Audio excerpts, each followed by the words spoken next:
தன்னோட கரு கலைஞ்சிருச்சு அப்படிங்கிறதுனால வந்து ஒரு பக்கம் ராதிகா சம இருக்க, இன்னொரு பக்கம் வந்து பார்த்தீங்க அப்படின்னா வந்து கோபி இவங்க எல்லாம் சொன்னதெல்லாம் கேட்ட உடனே வந்து நம்ம அம்மா பண்ணக்கூடிய ஆள் தான் அப்படின்னு நினைக்கிற மாதிரி தான் ஈஸ்வரி எப்பயுமே நடந்திருக்காங்க. இந்த மாதிரிலாம் வந்து குழந்தைய கலைக்கிறதுக்காக வந்து தன்னுடைய மனைவியை தள்ளி விடுவாங்களா அவங்க அப்படின்னு யோசிச்சு பார்த்தா நம்ம அம்மா பேசுகிற பேச்செல்லாம் பார்த்தா பண்ணக்கூடிய ஆள் தான் அப்படின்னு நினச்சதுனால தான் வந்து நீங்கள் தான் எல்லாத்துக்கும் காரணம், என் குழந்தை இப்போ செத்துருச்சு சந்தோஷமா உங்களுக்கு அப்படின்னு கோவமாலாம் கோபி கேட்டுட்டு இருக்காரு.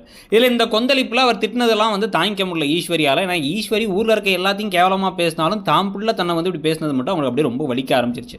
இந்த சமயத்தில் இந்த பக்கம் பாக்கியா பதறி போய் எல்லாம் என்னாச்சு ஏதாச்சுன்னு வந்து பார்க்கறதுக்குள்ளார கதையில் ஒரு பெரிய ட்விஸ்ட்டை கொண்டு வரும் அப்படின்னு சொல்லிட்டு ஈஸ்வரிக்கு ஒரு ஹார்ட் அட்டாக்கோ இல்லை ஈஸ்வரியோட உயிர் போயிடுச்சுனோ ஏதாச்சும் ஒரு நெகட்டிவான கதையில் அவங்க ஏதோ ஒரு முடிவு எடுத்தாங்கன்னோ வந்து கதை போகிறதுக்கான வாய்ப்புகள் இருக்குது. அப்போ என்ன ஆகுது கதை இதுக்கப்புறம் எப்படி போகுதுங்கிற கேள்வியும் இருக்குது. ஆனால் கடைசி நிமிஷத்தை காப்பாற்றிட்டாங்க ஏதாச்சும் வந்து சரியாயிடுச்சு அப்படின்னா கூட வந்து இது கோபிக்கு ஒரு பெரிய வந்து குற்ற உணர்ச்சியை கொடுக்கும், தேவையில்லாத பிரச்சனைகள் இன்னும் அதிகரிக்கும். நீங்கள் நினைக்கிறீங்க அந்த கதை எப்படி போகும்னு நினைக்கிறீங்கிறத சொல்லுங்கள். தேங்க்யூ.